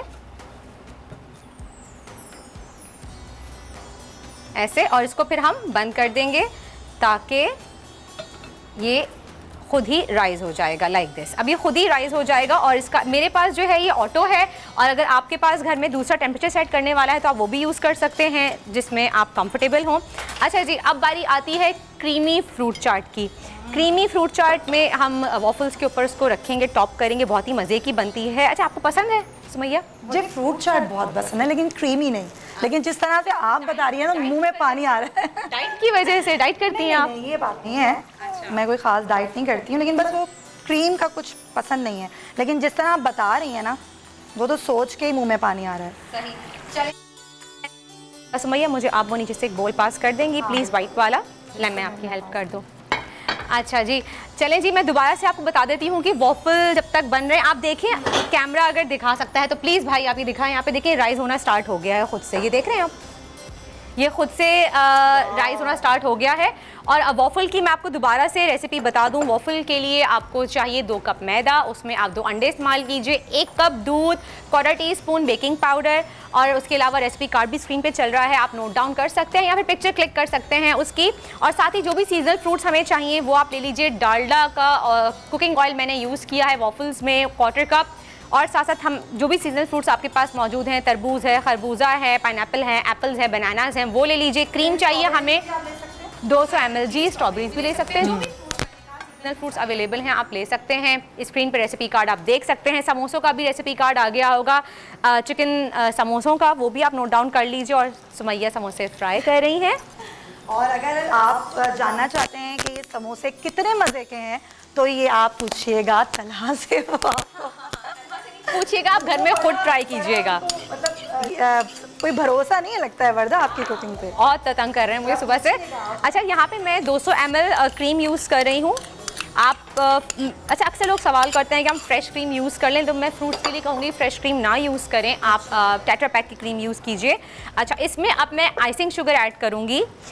ये हमेशा याद रखिए कि आपने जब भी क्रीमी फ्रूट चाट आप बनाएंगे उसमें आप ग्रैन्युलेटेड शुगर यूज़ नहीं करेंगे, वो पानी छोड़ देगी। तो उससे हम कहते हैं कि फ्रूट चाट में पानी आ गया, पानी छोड़ दिया, ख़राब हो गई, टेस्ट ख़राब हो गया। वॉफल्स देखिए बन गए, ये तैयार हो, ये ज़बरदस्त। अच्छा, थोड़ा सा इसको मैं और ब्राउन कर लूँगी, थोड़ा सा इसको मैं और रख देती हूँ। और यहाँ पे मैं आइसिंग शुगर ऐड करूँगी अराउंड 2 टेबल स्पून या फिर एज पर योर टेस्ट। अगर आपको लगता है कि फ्रूट्स में बहुत ज़्यादा आपके मीठे हैं फ्रूट्स, उसमें आपको ज़्यादा ऐड करने की ज़रूरत नहीं है। बड़ी अच्छी टिप दी है कि आप आइसिंग शुगर का इस्तेमाल करें ताकि पानी ना छोड़े फ्रूट्स। एग्जैक्टली, पानी नहीं छोड़ेगा। यही करें तो ये सही रहेगा। हाँ, ये बिल्कुल सही रहेगा। मतलब देखिए ना, बहुत मोटा मोटा भी चीनी आ रही होती, चीनी घुलती नहीं है तो अच्छा नहीं लगता। और अगर जो लोग चीनी यूज़ ना करना चाहें उनके लिए क्या है? अच्छा जी, आप देख सकते हैं चिकन समोसे की रेसिपी भी दोबारा मैंने आपको बता दी है और रेसिपी कार्ड भी आ गया है, तो आप रेसिपी कार्ड भी इसका नोट डाउन कर सकते हैं। समोसे भी रेसिपी कार्ड आप देख रहे हैं सामने। आजकल तो बड़ा क्विक दौर है भाई, आपको नोट डाउन करने की ज़रूरत नहीं है। जैसे आप लोग मोबाइल अपना फ़ोन निकालिए और उसमें पिक्चर क्लिक कर लीजिए, आपको आसानी से याद भी रहेगी रेसिपी और आप देख भी सकते हैं। चलें जी, ये देखिए। अच्छा जी, वॉफल्स भी हमारे रेडी हो चुके हैं। वॉफल्स मैं निकाल रही हूँ। यहाँ पे बाकी जो बैटर मौजूद है उसके भी आप वॉफल्स बना लीजिएगा अभी, क्योंकि टाइम की थोड़ी खुशबू देख रही हैं सुमैया? ओह माय गॉड, बहुत खुशबू आ रही है स्टूडियो में। आई एम श्योर यहाँ पे सबको खुशबू आ रही है और आप लोग समोसों की और वॉफल्स की मिल गई है खुशबू। बिल्कुल। मैं इसको वो कर देती हूँ, ठीक है? चूल्हा बंद कर दिया मैंने। चलें, देखिए मैंने क्रीम में शुगर अच्छी मिक्स कर दी है। अब जितने भी फ्रूट्स मेरे पास है मैं एक एक करके इसको डालूंगी और फोल्ड कर लूँगी जब तक मैं यहाँ पे ये सब चीज़ें रेडी करती हूँ। आप तलहा के पास जाइए, कालमे दीन मौजूद हैं वहाँ पे, उनसे हम बात करेंगे, गपशप भी करेंगे, तो देखिए वो क्या कहते हैं आपसे। जी Talha, over to you. Right, and I am expecting a lot from you Warda and Sumaiya. मैं उम्मीद करता हूँ कि आप जो वॉफल समोसे रोल्स बना रहे हैं वो बहुत मजे के, लजीज और इंतहाई टेस्टी होंगे। अगर ऐसा नहीं हुआ तो कल फिर आप जानती हैं ना मैं क्या करूँगा। खैर, आप थोड़ी देर के बाद आपके पास वापस आएंगे और फिर चेक भी करेंगे इफ्तारी के वक्त कि आपने खाना कैसे बनाया है। अब सॉरी, राइट, अच्छा, यकीनन दूसरा रोज़ा है, साथ एक बड़े खूबसूरत और बड़े मोहतरम मेरे गेस्ट हैं मोहम्मद अमीन शहीदी साहब। अल्लामा साहब, आपका बहुत बहुत शुक्रिया, आपने अपना कीमती वक्त मुझे दिया। अल्लामा साहब, हम बचपन से इस्लामियात की किताब में पढ़ते आए थे कि इस्लाम के सुतून है हज, रोज़ा, नमाज, ज़कात, तौहीद। लेकिन जब मैंने खुद तफसीर कुरान पाक पढ़ी, पीर करम शाह साहब की अल-अज़हरी ज़ियाउल कुरान, और बहुत बड़े वो जज थे लाहौर हाई कोर्ट के, मजहब फरोश नहीं थे, इस बात पे मुझे बड़ा फ़ख्र होता है कि वो एक पढ़े लिखे आदमी थे, वेल लर्नड पर्सन। तो उसमें मैंने एक चीज़ पढ़ी कि शोबाजात हैं इस्लाम के 4: अकीदा, इबादात, मुआमलात, इखलाक। और जब मैंने सोचो विचार किया कि बिना इखलाक के तो हमारा दीन मुकम्मल ही नहीं है, बिना मुआमलात के तो हमारा दीन मुकम्मल ही नहीं है, बिना इबादात के हमारा दीन मुकम्मल है, लेकिन बिना अकीदे के तो कोई चीज़ हो ही नहीं सकती है। मैं चाहूँगा इसके ऊपर आप थोड़ी सी रोशनी डालिए अल्लामा साहब। बिस्मिल्लाहिर्रहमानिर्रहीम। देखिए, इस्लाम ने बुनियादी तौर पर जब इंसान को दावत दी है तो सबसे पहले उसकी जहनी क्लेरिफिकेशन की है कि भाई जहनी तौर पर तुम यकसू होकर उस मंजिल की तरफ कदम उठाओ जो तुम्हारी आखिरी मंजिल है, और वो है खुदा तक पहुँचना। बेशक इसलिए तौहीद की दावत मिली। तौहीद की जब दावत मिली तो तौहीद के अक़ीदे को कबूल करने के बाद ही उसको जन्नत और जहन्नम का तसव्वुर दिया गया। यानी तौहीद के अक़ीदे को कबूल करने के बाद अब जो कुछ तुम करोगे उसके नतीजे में या जन्नत है या जहन्नम है। ठीक है। अब जो इंसान नेकियां बजा लाता है, आमतौर पर हमारे माशरे के अंदर पहली सफ़ में खड़े होने को नमाज में इबादत करार दिया जाता है। जो सबसे ज़्यादा हज और उम्रे के लिए जाए उसको कहा जाता है बड़ा नेक बंदा है। जिसकी दाढ़ी लंबी हो, पांचे ऊंचे हो, उसको कहा जाता है ये बड़ा दीनी बंदा है। नबी करीम से किसी ने आकर पूछा कि या रसूलल्लाह, मैं कैसे पहचानूं कि कोई शख्स वाकई मुसलमान, मोमिन, दीनदार है या नहीं है? फरमाया कि उसकी इबादतों को ना देखो, उसकी पेशानी पे सजदे के निशानात को ना देखो, उसके साथ मुआमलात करके देखो कि वो मुआमलात में कितना खरा है। अगर वो मखलूक खुदा के साथ खरा है और मखलूक खुदा के साथ रहमदिली से पेश आता है तो समझ लो कि वो मुसलमान भी है, मोमिन भी है। लेकिन अगर उसका रवैया मखलूक खुदा के साथ ठीक नहीं है और मुआमलात में वो डंडी मारता है, दूसरों का हक मार लेता है, तो उसकी नमाजें उसके मुंह पर दे मारी जाएंगी, उसके रोज़े उसके मुंह पर मार दिए जाएंगे। इन रोज़ों की, नमाजों की अल्लाह को ज़रूरत तो नहीं है। बेशक अल्लाह के पेश नज़र जो सबसे बेहतरीन इबादत है, वाजिबात का इनकार नहीं है, फ़राइज़ का इनकार खुदा न खास्ता नहीं है कि कोई शख्स कहे नमाज में क्यों पढ़ूँ जब खल्क़ खुदा की खिदमत से मुझे सवाब मिल सकता है। नहीं, ये नहीं है। नमाज मुझ पर फ़र्ज़ है, रोज़ा मुझ पर फ़र्ज़ है, हज मुझ पर फ़र्ज़ है, लेकिन ये फ़राइज़ काफ़ी नहीं है जब तक मेरा ताल्लुक़ अल्लाह से और अल्लाह के बंदों से साफ और शफाफ नहीं होता। राइट, अल्लामा मोहम्मद अमीन शहीदी साहब मेरे साथ मौजूद हैं। आप भी अगर उनसे कोई सवाल पूछना चाहें तो स्क्रीन पर नंबर लिखा हुआ आ रहा है, आपकी टेलीविजन स्क्रीन पर कॉल कीजिए, अल्लामा साहब से कोई सवाल पूछे। अल्लामा साहब, एक नैरेटिव है, मेरे बहुत सारे दोस्त और मेरा भी यही है कि अगर आपने अपने दिल में अपने रब को ना ढूंढा तो मक्का में ढूंढना भी बहुत मुश्किल हो जाएगा। और आजकल दिल बहुत ज़रूरी है। मेरे बुजुर्ग ने मुझे सिखाया कि नीयत आधा दीन है और अपने दिल पर मेहनत करना दिमाग से कई गुना ज्यादा जरूरी है। इसीलिए कुरान पाक में कल्ब कुलूब का जिक्र हमें बार बार मिलता है। दिल पर मेहनत कैसे करनी चाहिए और दिल में वो कौन सी चीजें हैं जिसके बाद आपका अकीदा मुकम्मल होता है? देखिए, आपने सवाल तो बड़ा खूबसूरत उठाया और आगाज़ भी बड़ा अच्छा किया। जज़ाकल्लाह खैर। मक्का देखें, कुल कायनात में और ज़मीन में मक्के से ज़्यादा मुक़द्दस सरज़मीन तो कोई नहीं है, मदीना से ज़्यादा मुक़द्दस सरज़मीन तो कोई नहीं है। बेशक। लेकिन हम आम तौर पर अपने माशरे में जब लोगों को, उलमा को, खुसूसन नात खानों को देखते हैं तो वो सबसे ज़्यादा मदीना की मिट्टी और मक्के की मिट्टी के हवाले से, काबे की दीवार के हवाले से, मदीना की फ़ज़ाओं के हवाले से बात करेंगे, लेकिन उस रूह की तरफ नहीं जाएंगे। अल्लाह हू अकबर। उसी मदीने में अबू जहल जैसे लोग थे, उसी मक्का में बड़े बड़े जालिम और रसूलुल्लाह के दुश्मन मौजूद थे। अगर रसूलुल्लाह से इश्क न हो तो मक्का की सरजमीन भी उसका कुछ नहीं बिगाड़ सकती। अगर रसूलुल्लाह से मोहब्बत न हो तो मदीना की सरजमीन में दफन होने के बावजूद भी वो जहन्नमी ही होता है। असल चीज़ है दिल को जोड़ना, दिल की तारों को जोड़ना। दिल की तारों को जोड़ने का मतलब क्या है? कुरान करीम ने बड़ी खूबसूरत आयत मौजूद है कुरान करीम में, लहुम कुलूबुन ला यफ़क़हून बिहा वलहुम अयुनुन ला युबसिरून बिहा वलहुम आज़ानुन ला यस्मऊन बिहा। नबी करीम को देख रहे हैं लेकिन उनके दिल तब्दील नहीं होते। कुरानी आयात को पढ़ रहे हैं लेकिन उनके दिलों पर उसका असर नहीं होता। कान कुरान करीम की आयात को सुन रहे हैं लेकिन उनके दिलों पर उसका असर नहीं होता। जब तक दिल पाक नहीं होता। पाक कैसे होता है? जब तक दिल पाक नहीं होता ये तमाम चीजें मिलकर उसके दिल का कुछ नहीं बिगाड़ सकती। अल्लाह। दिल देखिए एक ज़र्फ है। ज़र्फ जैसे आपके यहाँ गिलास है, गिलास में जब कोई हाजी और उम्रे से वापस आया हुआ ज़ायर आता है तो आप उसके पास मिलने जाते हैं तो वो आपको क्या खिलाता पिलाता है? आबे ज़मज़म और खजूर। खजूर तो मुतबर्रिक है मदीने के हवाले से, लेकिन आबे ज़मज़म एजाज है जी। आबे ज़मज़म से ज्यादा कीमती पानी तो दुनिया में कोई नहीं है। ठीक, अब जरा सोचिए अगर उसी बर्तन में जिसमें आबे ज़मज़म भरा हुआ है अगर एक सुई के नोक के बराबर नजासत गिर जाए, ये आबे ज़मज़म अपनी कीमत बाकी रखता है या खो देता है?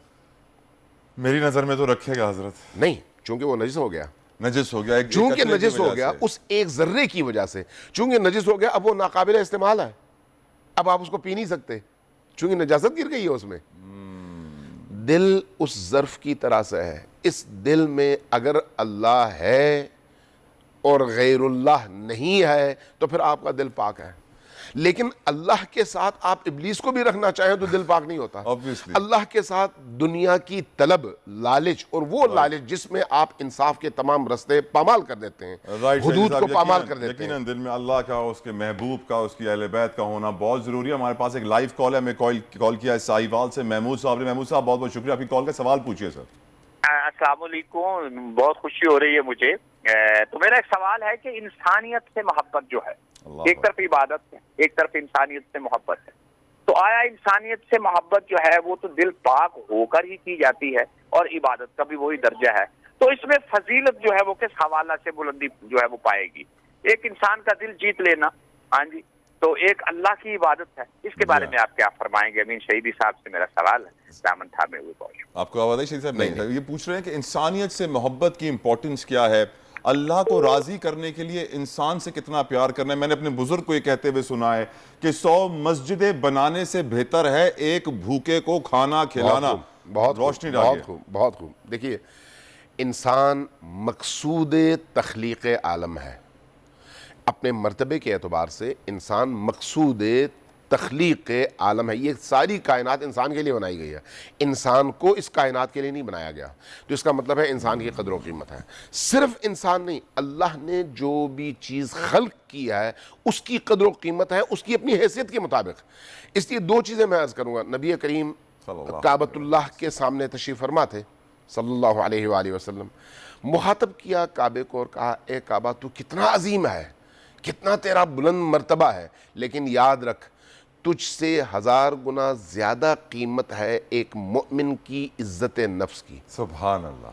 इंसान उस मकाम का हामिल है। सुभान अल्लाह। और इसी तरह से अब बाकी मखलूक़ात को देखें। इमाम सादिक़ अलैहिस्सलाम किसी गली से गुजर रहे थे, उधर से एक कुत्ता आ रहा था, आप रुक गए, रुक के उस कुत्ते को इशारा किया, कहा तफज़ल तफज़ल, आइए आइए गुजरिए।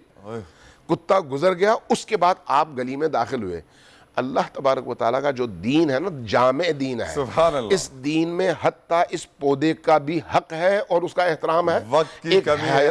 अमीन शहीदी साहब, आपका बहुत बहुत शुक्रिया, मौला आपको आबाद रखें, इसी तरह खूबसूरत आप बातें करते रहें और हम अपने शो में आपको बुलाते रहें। वापस चलेंगे डालडा के दस्तरखान की जानिब। वर्दा, बताइए आपका वॉफल कहाँ पहुंचा है, समोसे और रोल कहाँ पहुंचे हैं, और मुझ तक ये कब पहुंचेंगे? इफ्तारी में वक्त कम है, गर्म होने चाहिए जब मेरे पास आए।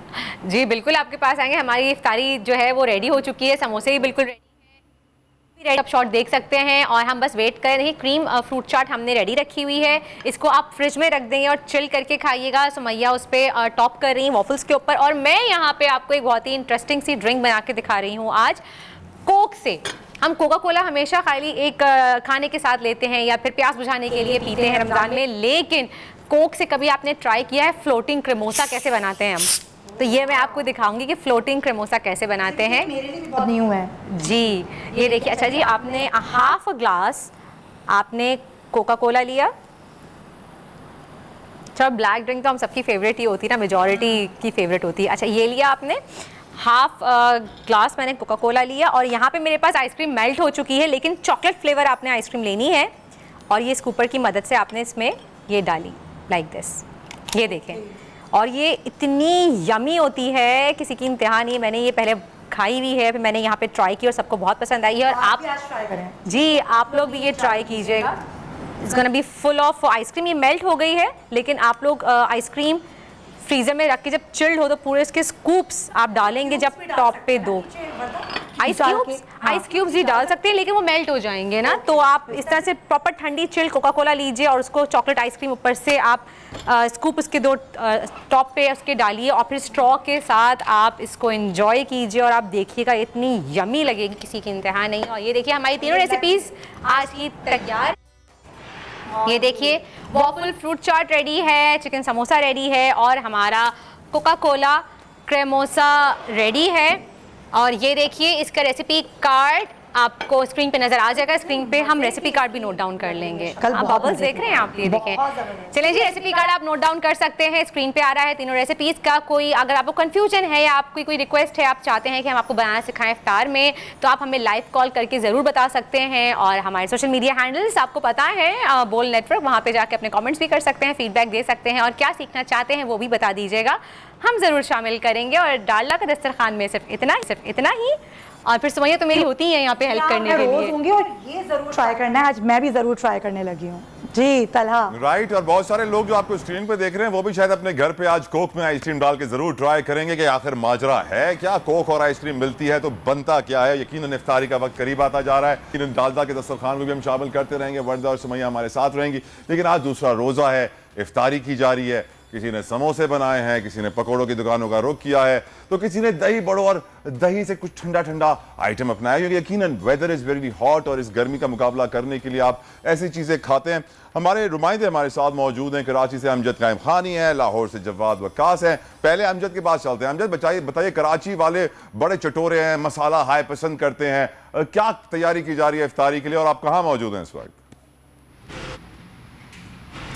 देखिए बिल्कुल तला, आप दुरुस्त कह रहे हैं कि कराची वाले जो हैं वो इफ्तार के हवाले से बाकायदा एहतमाम करते हैं, लेकिन कराची वाले जो मुखैर हजरात हैं, जो कार खैर की सरगर्मी उसमें भी बड़ा बढ़ चढ़ कर हिस्सा लेते हैं। मैं इस वक्त मौजूद हूँ तला हसन स्क्वायर का ये मकाम है, यूनिवर्सिटी रोड है ये, जहाँ 22 साल से कुछ अफराद जो हैं वो अपनी मदद आपके तहत यहाँ रोज़ाना जो है वो 1000 अफराद की जो है वो इफ्तारी का एहतमाम कर रहे हैं, जिसकी तादाद बढ़ते हुए रमज़ान के एंड तक 2500 तक जाती है। मतलब यहाँ पे जो लोग इफ्तार कर रहे हैं वो तो अपनी जगह मौजूद है, लेकिन इसके अलावा यहाँ से जो पैकेट्स बना के डिस्ट्रीब्यूशन की जाती है मुख्तलिफ मसाजिद में, हॉस्पिटल में या इन जैसे इदारों में, तो 2-2500 अफराद की रोज़ाना इफ्तारी बनाते हैं। एक साहब हमारे साथ जो इस सारे अमल में शरीक हैं, उनसे पूछते हैं 2-2500 अफराद के लिए आप इफ्तार बना 20 साल का अरसा हुई, कैसे ये सारा मैनेज हो रहा है? बस ये अल्लाह के करम से और अल्लाह की मेहरबानी से मैनेज हो रहा है ये, और ये कार खैर है। और तकरीबन हमारे पास 2 से 2500 मुसाफिर रोज़ाना जो रोड पे से गुज़रते हैं वो रोज़ा खोलते हुए जाते हैं। इसके बाद हम कुछ मस्जिदों मदरसों में भी बेचते हैं। ये वन मैन शो है और हमारे एक ही दोस्त हैं कि जो ये तमाम 22 साल से ज़िम्मेदारियाँ अपने कंधे पे लेके चल रहे हैं। अल्लाह ताला उन्हें हिम्मत दे और तरक्कियाँ दे और उनके कारोबार में बरकत दे। बाकी तकरीबन हम लोग के 50 से 60 वर्कर्स इनके साथ होते हैं। यकीनन कराची वाले जब भी इफ्तारी कराते हैं तो हज़ारों की तादाद में लोग आते हैं, और कराची में बहुत सारे ऐसे मुखय्यर हजरात हैं जिनकी जितनी तारीफ़ की जाए कम है।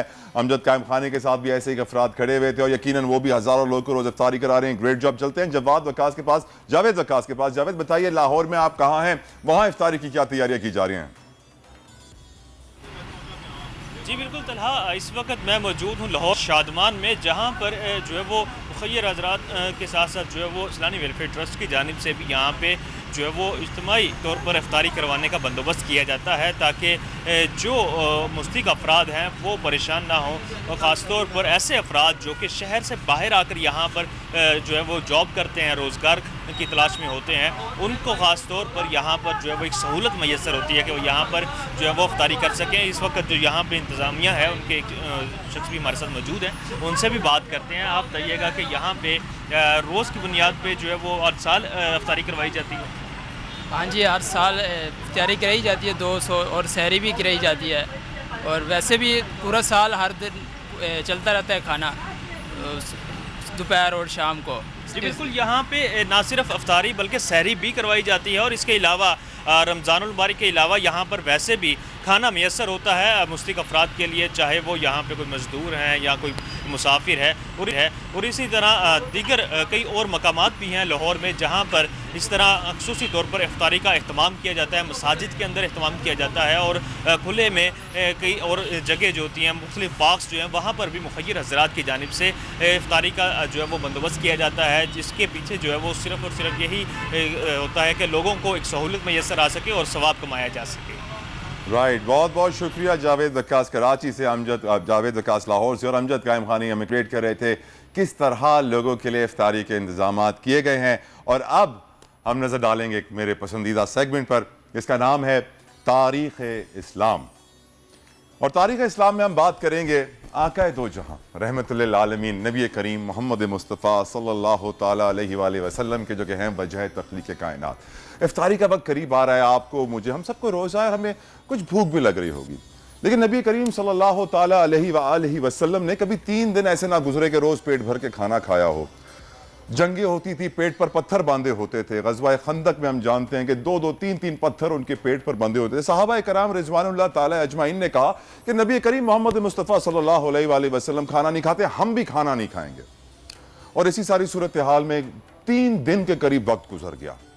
एक दिन नबी करीम सल्लल्लाहु ताला अलैहि वसल्लम आए और उन्होंने सहाबा कराम को देखा तो उनका हाल बहुत बुरा था, बड़े परेशान थे, कोई हवा दे रहा था अपने आप को। पूछा नबी करीम ने, क्या वजह है कि तुम लोग का हाल ऐसा है? तो उन्होंने कहा, या रसूलुल्लाह सल्लल्लाहु ताला अलैहि वसल्लम, क्योंकि आप भी खाना नहीं खाते, इतने इतने दिन गुजर जाते हैं, हमने सोचा हम भी खाना नहीं खाएंगे और अब हमारा हाल बुरा हो गया, इतने दिन गुजर गए, आपने नहीं खाया, मैंने नहीं खाया।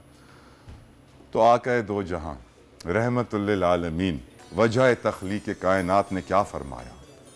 उन्होंने फरमाया कि अल्लाह सुब्हानहू व तआला मुझे जन्नत के मेवाजात खिलाता है, क्या है कोई तुम में मेरा मिसल? इससे वाज़ेह हो जाता है कि हम में से कोई भी नहीं जो उनका मिसल बन सके।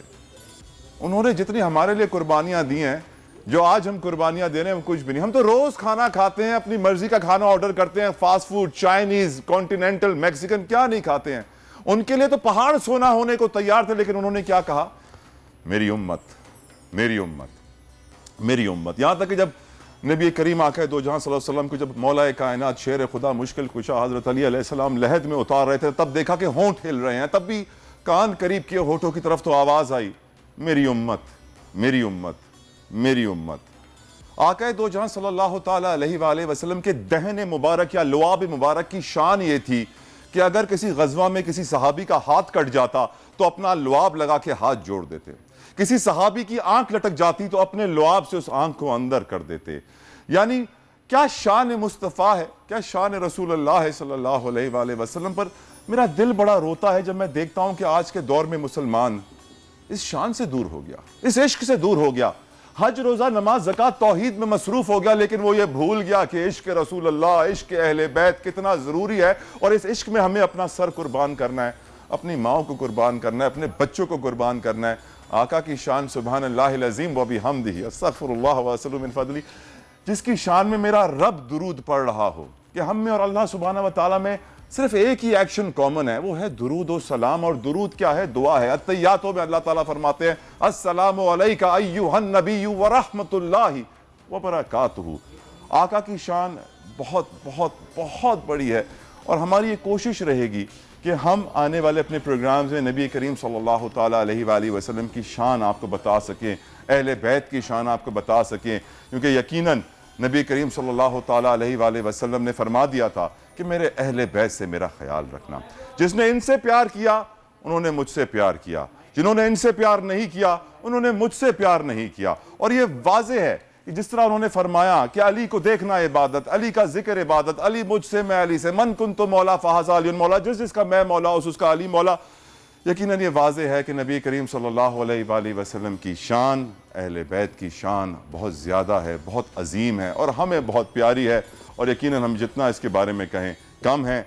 और यकीनन अब वर्दा भी हमें ज्वाइन करने वाली हैं, हमारे स्टूडियो में आ चुकी हैं खाना पका के, और हमारे शो का वक्त भी अब तमाम हो चुका है, अपने अख्ताम को पहुँचा है। लेकिन हमारी ये कोशिश रहेगी अपने शो में, मेरी पर्सनल ये कोशिश रहेगी कि शान अहले बैत, शान रसूलुल्लाह सल्लल्लाहु अलैहि वसल्लम बढ़ाते रहें और आप तक पहुँचाते रहें वो तमाम तर बातें जो आप तक पहुँचना ज़रूरी है। दुनिया बोल है रमज़ान स्पेशल में कल आपसे फिर मुलाकात होगी, मेरी भी, वर्दा की भी। अपना बहुत ख्याल रखिएगा और इफ्तारी ज़्यादा फ्राइड आइटम से मत कीजिएगा, हेल्दी खाना खाइएगा और ओवर ईटिंग से भी परहेज कीजिएगा। एयर फ्रायर यूज कर लीजिएगा। अल्लाह हाफिज, अपना बहुत ख्याल रखिएगा।